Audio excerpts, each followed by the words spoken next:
Mm-hmm. Going to keep you about another 10 minutes. Okay. And I'm going to ask you some questions and go through some pictures. But before I do, I know the answers. We've had this conversation, but there may be some new people over the next few weeks that watch this. Mm-hmm. 2 pictures that aren't in there. First of all, I didn't ask you this last time. You were never a giant guy. You're not a big cornerback, right? Uh-uh. But you still had to tackle running backs. Yes. When they come.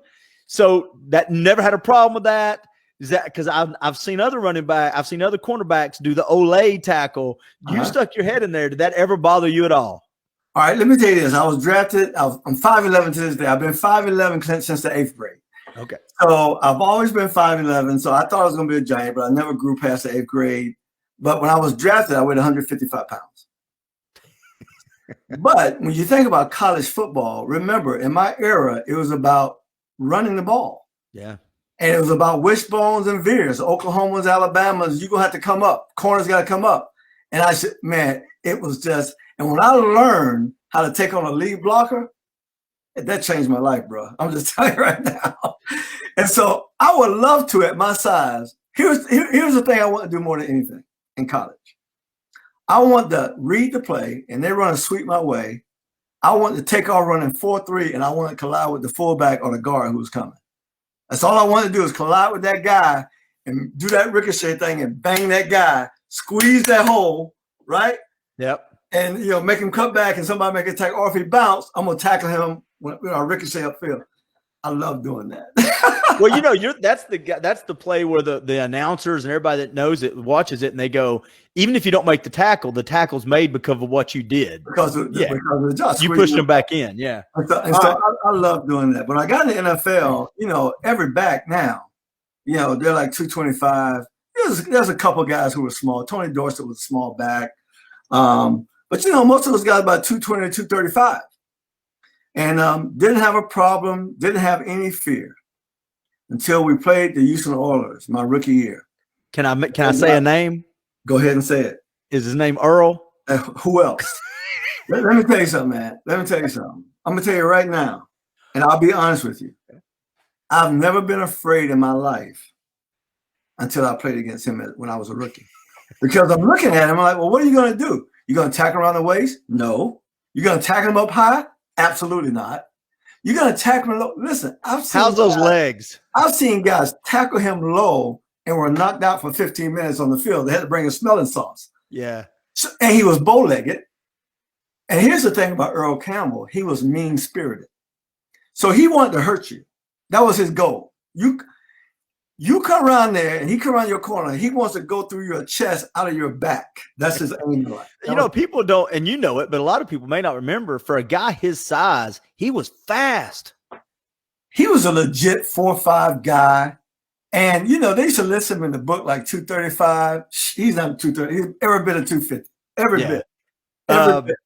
All right. And I'm glad we brought that up. The last question before I bring up pictures. Mm-hmm. And I've asked you this one. Trash talking. This surprised me. Y'all didn't do as much trash talking as I thought, but there was some trash talking. Did you play against somebody that they just ran that pie hole all the time?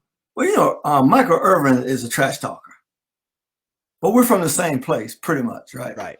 And so my deal was this: as a corner, I wasn't real over with it.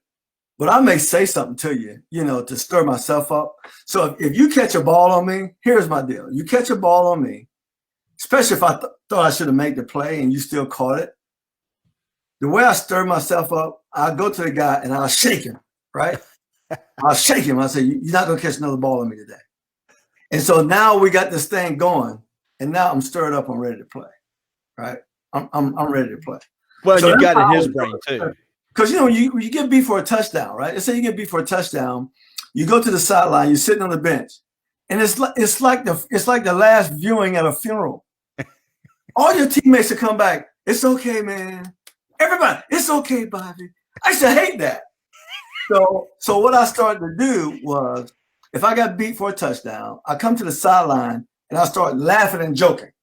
So when everybody look at me, they'll know, oh, he's all right. Leave me alone. Just don't give me the pity party. I got to go back out here and play, man. But inside, you're just pissed off, man. You're just like, hey. But what I started to do was I go to the guy and I'll shake him That's it. You ain't catching no more today. And that always got me going. And then I don't want to spend too much time on this before we bring up the pictures, but I did think it was a good example or a good story about when Deon Sanders came in the league. You knew, everybody kind of knew that he was something different, but I don't think anybody knew that he was actually going to change. He was one of the guys, and I know you did it too. He wanted the quarterback to think he was beat. And he was a special player, special talent. Talk about playing with him for just a second. Well, I'm going to tell you, the best athlete, best defensive back I ever played with in my life. And he was special. He was a guy who was born to play that position. And, Deon was a big guy, Clint. He was 6'2", 198 pounds. None of us, corners were, we were 170 was pretty much 170 to 180. Most corners were right in that range. Right. But, he was a tall guy, long arms, and faster than anybody on the football field. He was a special talent. See, I didn't know he was that tall. For some reason, I thought he was like about 6 foot, 5'11", something like that. I didn't know he was that tall. No, he was a monster. Yeah. I did not know that. All right, so let's do this. I'm going to bring up a picture. Okay. I'm in all fairness, if you didn't play against him and you got an opinion, great. If you didn't play against him, it's my fault. You can just say I never played against that guy. That's fine too. But I know there's at least 2 or 3 on here that you did play against. All right. Okay. Because I've got some inside skinny from our last conversation. So, and you're on your computer, so you can see the screen, right? Yes. Okay. How about that guy right there? Did you ever play against Andre Reed? Great football player. Great football player. He was really. That team was a great team. But he was a guy that made it happen outside. Did you play against him? Did you ever have to cover him? I played against him. I had to cover him. Really good. That? He was good at the top of his routes. Very good. What does that mean? Tell everybody what that means. Let's say if you're running a 15-yard in or a 15-yard out, when you get to the top of the route or the stem, they call it, he had bursts. So when he got there, he's not slowing down to make his cuts. He had burst in his cuts. And they were hard cuts too, like they're supposed to be, right? Yeah. He was a good player. How about that guy? Did you ever play against Art Monk? Art Monk was a great player. The guys that I played well against are bigger guys. Yeah, I don't remember Art Monk catching a pass on me. That's okay. That's what I'm asking for. I'm not saying that he didn't. Yeah. But I know he didn't catch anything. He didn't score a touchdown on me. We played the Skins a lot. But he's a great player. Great player. Listen, I'm going to end this. I'm going to end these pictures, so you can talk like that if you want. But I'm going to end this whole thing in a minute with a guy that I know had your number because you told me, and you know who it is. Now, did you ever play against this guy right here, Tim Brown? I played against Tim. Matter of fact, I was just telling my son Bryce about Tim. We were at the Masters with Tim when Tiger won it a couple years ago, and walking follow behind Tiger. But he was like more of a running back type guy, very shifty after you catch the ball. Had good after the ball ability. All right, let's see. Did you ever play against this guy? I did. Did you like it? Was he good? He's a great player, and he's a great player. Played against him, I think, twice. I didn't have an issue with him. He was a guy that was smart. He wasn't fast, highly intelligent, all right, with great hands. And he was tough. Yeah. And so I used to get mad. I would see he used to give Lester Hayes fits. I was watching him in film, and he's turning Lester around. I'm going, Lester, he can't outrun you. Just sit there and wait on him, right? Sit there and wait on him. He'll come right to you. Well, that's pretty. If you're a great Hall of Fame player, he's a great player. All right, let's see. I only got a couple more. How about this guy? I played against him. I think he caught. He caught it. Yeah, he caught one. He caught a pass on me in Atlanta in 1990. I think we were in black. Could have been 91. Could have been the last year we were in that Fulton County. And we had him on I was outside technique, and he ran a corner route. And I'm on the outside. The ball is in the air. I know the ball is in the air, and I'm all over, right? Yeah. But I did something I wasn't supposed to do, because I'm thinking the ball was coming way outside. And so instead of just looking back to the ball, I turned completely around. And he made a heck of a one-hand catch. And he was on the ground. He got up and stood up, and they gave him. And I think he backed up in the end zone. They gave him a touchdown. See, I'm gonna be honest with you though. It's so weird to hear the difference between you and Buddy talking, because you remember the touchdown in the year. I think that is so, because you're so isolated where you're at. You can't get lost in the crowd. Well, see, Buddy was a linebacker, so he made a lot of tackles. He can't remember tackles. Well, I probably can remember every interception I made. I probably could. When someone scored a touchdown on me and make a catch like that, of course, I'll never forget that, right? All right. I got three more pictures, but this one, I just want to know what kind of teammate this guy was. Listen, man, he was a leader. Always was our leader. You know, he came in 1980 and led the team. He's a play caller, right, on defense. But it was a real hardworking guy. You know, when you talk about blue collar work ethic, that's the kind of player he was. And he was a pretty decent athlete. A lot of people don't know that about Buddy. But he downplays that too. But Buddy's one of the best basketball players I've ever played with. Really? He can flat out shoot that rock. You know, he's from Virginia, Carolina. That's what they do, man. Play basketball. I like playing basketball now. We may have to play a game when y'all come up here next time. I got a gym over here. We'll go play. All right. There's the last two pictures. Are kind of cool stories. There's this guy right here who a lot of people consider the best NFL receiver ever. How did you fare against him? I played well against him. You know, football, or pretty much any sport, it's about matchups. And so, like Art Monk, they're big receivers. He was Jared's like 6'2". You know, the guys who gave me problems were guys like Mark Clayton, those little short guys who were really shifty. He wasn't, and I think I played against Jerry. Jerry was a rookie in '85, and so we played them twice a year. And I was a starter up until 1990. So let's say about 10 times I started against him. He caught 2 touchdown passes. One in Frisco where I slipped when Steve Young was scrambling around. They had the worst sod on their field. They did that on purpose. I think they did it on purpose because when you get in that area, they run certain pass routes every year. They knew it. When they put the infield down after baseball season, they knew that DBs were going to be slipping in that infield, right? Yeah. Because the sod wasn't down yet. So anyway, he got me there about a 10-yard catch in '87. And then in 1988, it had to be the next year in Atlanta, he got me swimming on about a 20-yard touchdown catch. See, but other than that, I had him in check. Pretty much. Yeah, that and most cornerbacks cannot say they had Jerry Rice in check. All right. Oh, yeah. So I think I got pretty good against him. Yeah, here's the last one.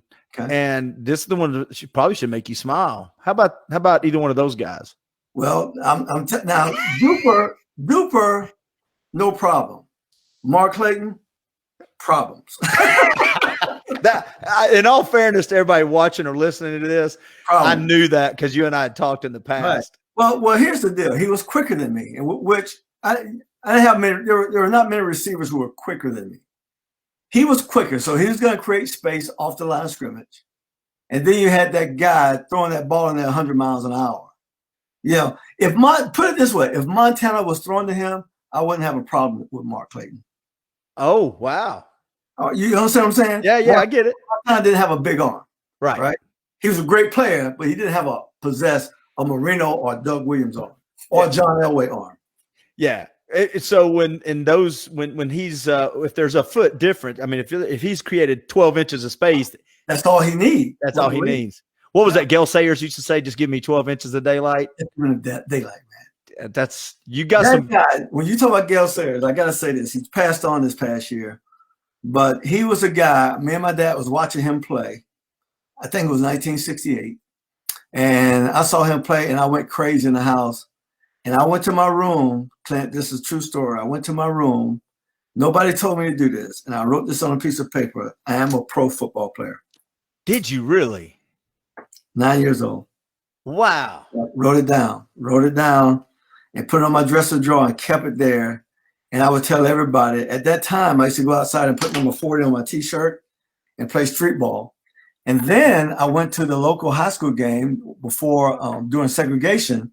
And the quarterback on the black high school team, when I saw him play, I was convinced I want to be that guy. And I changed number 40 and went to number 10, right? Anthony Penn, my high school hero. And that's how I started. See, that was my problem. When I was 9 years old, I went in and wrote down, I like donuts. Maybe that's my problem. I think I understand where I went wrong. You know, the Dunkin' Donuts are a Krispy Kreme. Which one? I'm a Krispy Kreme guy, man, or a Tasty or something. I don't like the cake donuts that It's I too like. thick, yeah. Yeah, I like the sweet. If I'm eating it for unhealthy reasons, I want the insulin problem with that. All right. Listen, I'm not going to keep you much longer. I do want to say that we do have Kids and Pros coming up April 10th. Yes. It's a Saturday. It's a 3-hour clinic, and I'll give you 30 seconds just to tell people what kind of clinics you guys put on and why you do it, and then we'll wrap the show up with that, sir. Well, the biggest thing is we want to inspire kids, and we want to inspire parents. We want to connect the kid and the parent together. We want to teach the kids basic fundamental football skills, and we also want to teach the kids character lessons, life lessons through the NFL players. They'll tell their stories based on character principles, right? And how they were, how they did well through those principles in their lives. And then we want to get the parent and talk with them about how to be a great parent supporting the kid who's playing sports. Because this day, man, I mean, every parent thinks their kid is going to make it to the NFL. And I tell you, I think there's only about 2,000 jobs, I think, in the National Football League for football players. And most of those jobs are going to be had by guys who are already there. Yes. So, you know, they're not, every team don't carry a lot of rookies, by the way, you know? Yeah. And so, but you got to know that, and you got to know how to cheer your kid on and not, how can I say it? Just support the coach. You got to be able to support your coach and let him do the coaching.